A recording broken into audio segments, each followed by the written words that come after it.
All right. Well, we're welcoming on now someone who's coached over 1,000 games in the NHL, an NHL Network analyst, Bruce Boudreau. It's an honor to have you on here. Really happy that you're joining us this morning. So thank you ahead of Hey, time for your time. hey, no, my pleasure. My pleasure. I just caught the tail end of it and just assumed you were talking about some sort of fighting. Yep. We certainly were. We were talking about Matt Rempe and his couple of fights. There was also a big fight, which you rarely ever see in the NCAA. I don't know how much you keep your eye on that stuff, Bruce, but just that the age old debate of does it belong in the game? Does it belong in the sport? This was from an ASU versus Alaska game over the weekend, Division I hockey game out in Alaska. And you can just see the energy that it's, the benches are up, the crowd is up. Now, granted, you should never leave the penalty box. I don't condone that. I don't think that's the kind of stuff we need to have in hockey anymore, but you can fight in juniors and you can fight in pro. So I'm like, why do we take it out of the game for a few years in college? Well, people get mad at college too, you can hit a guy the wrong way and tick a guy off in college, junior, pro. Listen, I was watching a video a couple of weeks ago of a whole bunch of 11-year-olds going at it. And I was laughing but they were throwing Yeah. hard. And I don't think you're ever going to, that's the one thing about hockey. You're never going to take it completely out of the game. But I think they've done so much to curb it. There's hardly ever, it's nowhere near what it was 10 years ago, 20 years ago. And then beyond that, it was really crazy. But this weekend, obviously, Rempe, if he had played in Arizona, probably wouldn't have got the attention that it got. But the fight with Delorier was unbelievable. So every other tough guy in the league is looking to, hey, can I fight this young guy right away? And I think sometimes you can't win them all. And he took a licking a little bit in Columbus, but man, I'll bet you became a folk hero in New York over the weekend. Oh, man, the Rangers play at home on Wednesday night against Columbus again. And if I'm Peter Laviolette, I'm starting Matt Rempe. The ovation he's going to get from the fans that night when they announce his name. I think you got to kind of play into this while it's happening, right? Well, if I was Peter, and I'm sure he did, go over and he says, hey, you're big and strong and everybody's going to look to fight you because you're new. So, but you don't have to fight everybody. And he's done enough of it in the first week, but I will bet you the New York fans will be clamoring for a fight on Wednesday night. And the anticipation, I bet you the sales and the go up and everything is, it's really wound up in the Garden before the game. And you'll be able to watch the tapes on warm up, and everybody will be following those two guys again to see if they have a little chat at center ice type thing. But like I said, you can't fight every day. I remember there was a referee, a really great referee in the NHL about 25 years ago named Paul Stewart, but he was also a player from Boston. And the first time he got traded back to Boston, and he was a tough guy, Paul. He fought John Wensink, Terry O'Reilly, and Stan Jonathan, from the old Bruins, all in one game, and it was the biggest moment of his life. But according to him. But that stuff happens. But hockey, you never see more than one fight going on at a time. You don't see the 2 and 3, the line brawls that you used to have even 10 years ago. So, Gary Bettman's done a great job in cutting it right down, but you're never going to completely take it out of the game. It's one thing that, you can make rules, but the emotions get up in hockey, and there's a lot of physical contact, and there's a lot of talk that goes on the ice that we don't know about, and tempers flare. Well, I think you do know about it because you've been, as a player, you've been in this game. You've been in this game for a very long time, obviously. And so it is great to hear you say that, because it just always feels like the people that have been in it and closest to it feel one way, and the people who have never really truly been in it feel a completely different way. And, I kind of bang my head off the wall with a lot of different subjects and topics like that, Bruce. But I'm just curious, did you ever have a guy on one of your teams that you had to have that conversation with? Like you said, the one Peter probably will have to have with Matt Rempe if he hasn't. And how hard or difficult are those conversations? Because a lot of those guys, this is how they feel like it's their way to stay in the league and play and make an impact for their teams. Yeah, but I mean, and every one of them, and yeah, I've had many conversations with every team has at least one guy that's a pretty physical player. I mean, I played with a player. I don't know how good your memories are. Played with a guy that played in the Islanders for a lot of years named Mick Vukota. Yeah. And when he was in the minors with me, he fought in 22 straight games. And he was my winger. I had to tell him, I said, Mick, you got to slow down here, man. Like, I mean, I know you've already got the record, but I mean, and I know you want to make it, but let's work on the skills. But you get it every time. I played. Listen, George Peros was a rookie coming right from Princeton to me, and I had to tell him, George, I know you want to prove yourself, but you don't have to do it every night. I've had so many of those guys that have done the same thing, and they don't. But I mean, they know what their job is and how they stay in the league. But Rempe doesn't. He's gained this reputation already. Like, I mean, he just has to go out there and play a little bit now and prove that he can stay in the league and work on his skills, because everybody knows he can fight, because he picked on two tough dudes this weekend. Yeah, I mean, it was definitely unbelievable entertainment. And when you talk about Vukota, I actually skated with his son for many summers. I'm a Long Island boy. He still lives out on Long Island, so I've gotten to know him a little bit. But Bruce, I'm really curious about something that's also happened over the weekend, not fighting, but the way coaches have handled the media. There's a lot of different narratives that are sometimes created from the media that can spin something, for a team. Like right now, we're seeing it happen this morning with New Jersey. There's been articles about Lindy Ruff, and obviously he had that quote about the excess pressure coming from media about their power play. But in your position with teams you've coached, when there are teams struggling, is there a strategy to how you go about the media, or is it sometimes just pure emotion? Because right now, there's a lot happening with multiple teams in the NHL when it comes to that. Well, I mean, you know what? As a coach, you go about your business. Like, I mean, hopefully it's just white noise and what you're hearing. Media has a tendency, writers. I mean, and I know a lot of them, obviously, but I mean, there's some that make stuff up because they think this is what the narrative should be, and then they put it out there, and it's really bothersome. I mean, there's a lot of media guys out there that sort of, I'd say, like the boss of the team, he'll give them, whether it's the owner or not, he gives them little scoops so he doesn't say bad things about the team, type thing, and they throw fire onto the scene a little bit. But I mean, listen, we all know, I think, that if New Jersey's goaltending wasn't at an 880 or an 870 clip, that they wouldn't be having this conversation. It's not the coaching. I mean, Lindy Ruff has proven over 20. I mean, he's been in the business over 25 years of how great a coach he is. So, I mean, my thing is a little off. There we are.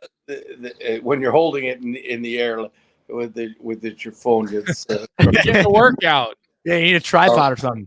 Yeah, I do. But I mean, I'm in Secaucus right now, ready to, going on the air. So I didn't bring my computer or anything up with me. But everybody knows how good a coach is, with Lindy is now. Last year, they started saying fire Lindy, and then he goes on a tear, and then it's, they give him a standing ovation at the end. Yeah. So, I mean, it's fickle. I don't like it when reporters guess, because it always catches steam and somebody else picks it up that doesn't know the situation, and they write about it and listen, these coaches, they have lives and they have families, and it's tough on them, and nobody wants to win more than Lindy Ruff. I'm telling you right now. I mean, he's gotten very, very close to the Holy Grail and didn't get it, but so I mean, and he was an assistant for 3 or 4 years with the Rangers. He finally got back to being the head coach, which is where he belongs. And so, I mean, those kind of things bother me a little bit. Yeah. And you know what, Bruce, I took a little bit of a different approach to this Lindy Ruff quotes and comments where he said the media is putting pressure on our power play. And then a lot of people kind of jumped all over him for that. And I actually took a little bit of a different thought process. And I said, you know what? I think Lindy Ruff said that to take the spotlight off the power play and put it on himself, because that was just my opinion, because I just think what we don't realize is someone like Lindy Ruff is pretty smart. You don't last in this job for as long as he has and as well liked as he is without being a smart individual and knowing how to manipulate, whether it's your roster, the media, whatever. And I just thought, I didn't think it was that ridiculous of a comment as everybody else did, because I thought he did it for a reason. Now we're talking about Lindy. We're not talking about the power play anymore. That has been dreadful, just to be fair. Yeah. So I thought he did that for that reason. And I think that's probably where Jonny was getting at with asking you if there's a strategy on how to deal with these things. You know what? You're very well right. I never thought of it from that angle right away, but coaches have a tendency to want to taking the pressure off the players and putting it on themselves. And I think we've all done it at one point. And I'm sure, I'm not sure about anything right now, but I'm sure that that would be something that Lindy could possibly do. Well, one thing I got to ask you, sort of on that note, and Colby's going to give me shit for this because I am putting my Rangers hat on a little bit. I grew up a big New York Rangers fan. So I was in high school for that 2011 series when you said, I think prior to Game 4, that you couldn't even hear the fans at Madison Square Garden, and the Rangers go up 3-0, and they let you hear it at Madison Square Garden chanting, "Can you hear us?" And then you guys come back from down 3-0, win 4-3 in overtime. I got to ask you, just being behind that bench, getting the fans going, and then kind of, getting the last laugh. What is that like from your position? First of all, it was a great memory. I'm glad somebody remembers it. But I was on a Washington radio station, and they were asking me, "Hey, you coach the Caps. Whose fans are better?" Okay, and what am I supposed to say? The Ranger fans are much better than the Capital fans? No, I said, you know what I'm supposed to say? The Capital fans were louder than the Ranger fans. And so, knowing New York people like I do, they took that to heart because it was on the back page of the Post the next day, like in big red letters. And it also said, because I had said something about Madison Square Garden, they were going through the renovations at that point in time. And we got down 3-0, and it was like I felt like Dennis Potvin was in the arena again. When we tied it up, there was never a better feeling when Jason Chimara scored that double overtime goal, I think, when we came back and tied it up. So it was a pretty cool moment, but you have to love the passion of the Ranger fans. I think I fell in love with them that moment when they were just screaming it like, "Can you hear us?" and "Can you hear us?" I'm going, wow, that's pretty cool. Yeah, were you just sitting there though for a second, like, "Oh no, what did I just do to myself?" Yeah, well, I didn't even think they would know. I was just doing it in Washington, but I mean, and we didn't have the social media that we have today, so I was just thinking, well, I'm just telling the local radio station that our fans are better than their fans. Just like if they had asked which team is better, I would have said the Caps at that moment. Yeah, no, that's you gotta listen. That's your team. That's where you're all in. If anybody, we've seen this out of you your whole career from afar as a player. You've always been all in everywhere you've gone, and that's why, for me, one of the last things I want to talk about with you, Bruce, is Hershey. And I live in Villanova, PA, a little bit outside of Philly. I'm well familiar, not just with the American League team that, we played against the Hershey Bears when I was in Providence, time and time again. But going back to my youth hockey days, playing against their young teams, taking part in their Quebec team all these years ago.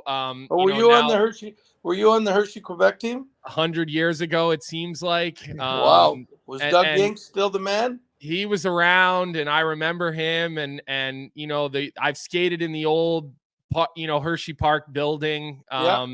I don't know if you guys have done anything to it now, but I know you're deeply involved with that program. And I always hear really good things about the work that you've done out there in Hershey and the commitment that you've made to that program and that community. So, is that just from when you coached there and you fell in love with it, or how does all that come about? Well, pretty well. I mean, when I coached there in 2006, and then when I got brought up to the Caps, I just kept the place that I just finished buying, and because it was so close, and just moved back there in the summer.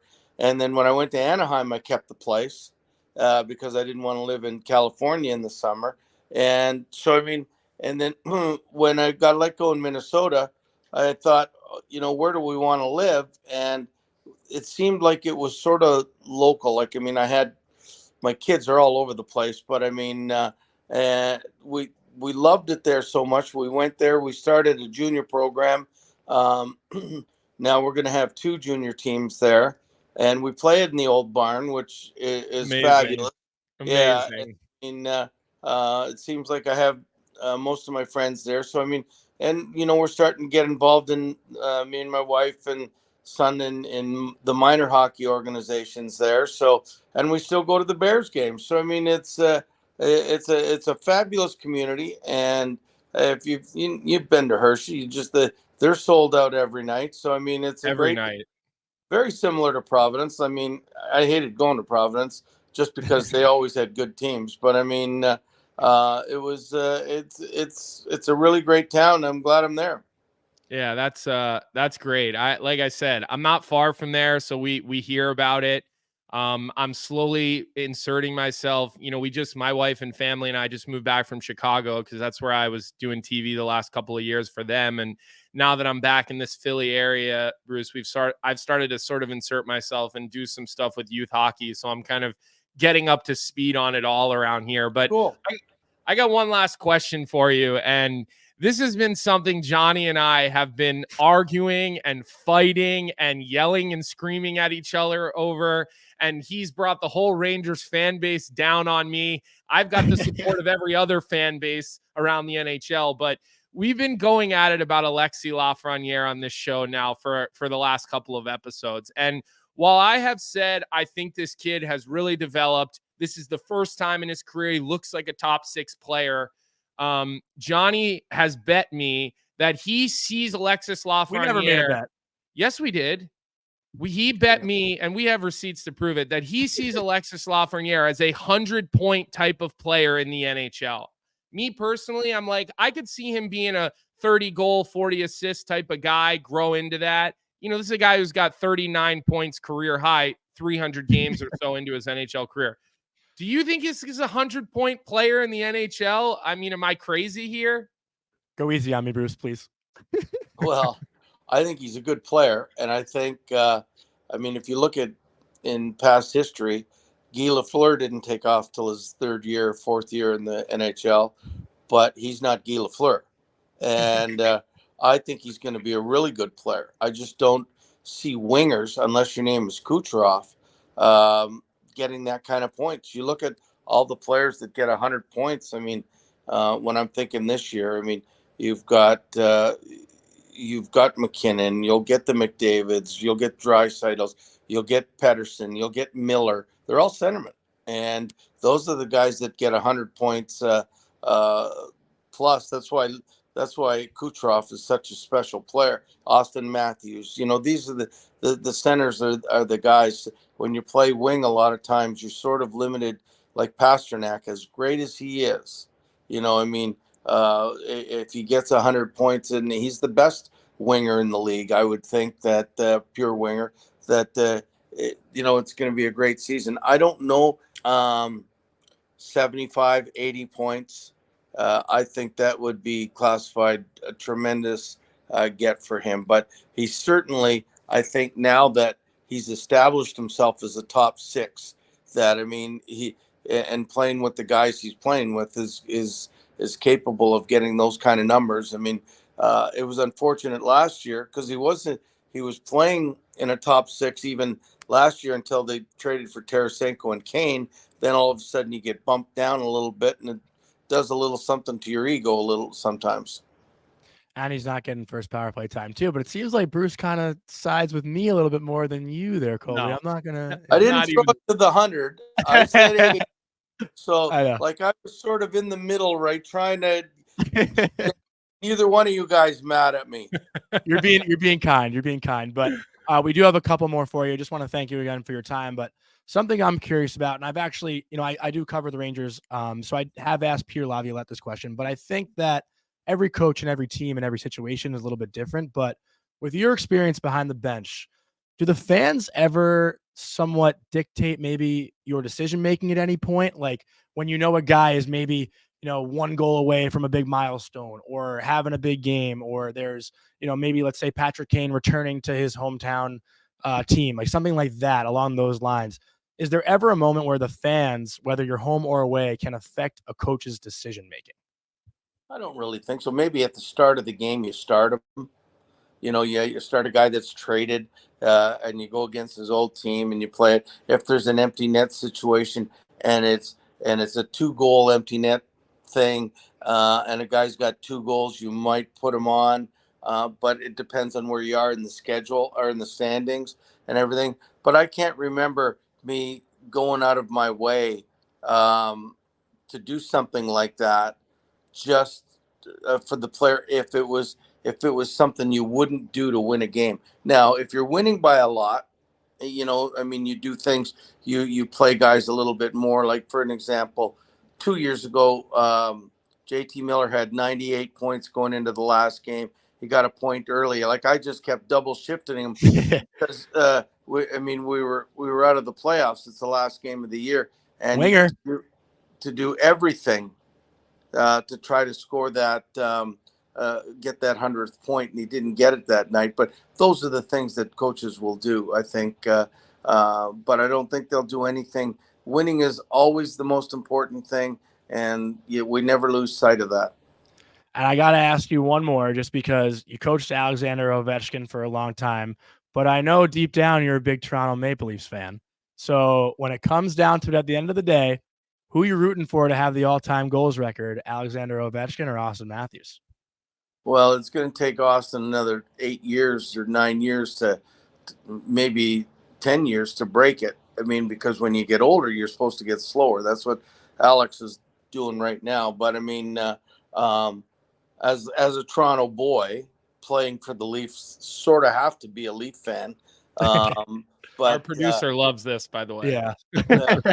As a guy that coached Alex in his prime for 5 years, I mean, and got to know the man personally, you really want to see him, do well and hopefully break the record. I know Wayne wants it. Wayne's a good friend of mine too. So, I mean, I'm going to look at, maybe they can all stop at 891 or something like that and nobody break it.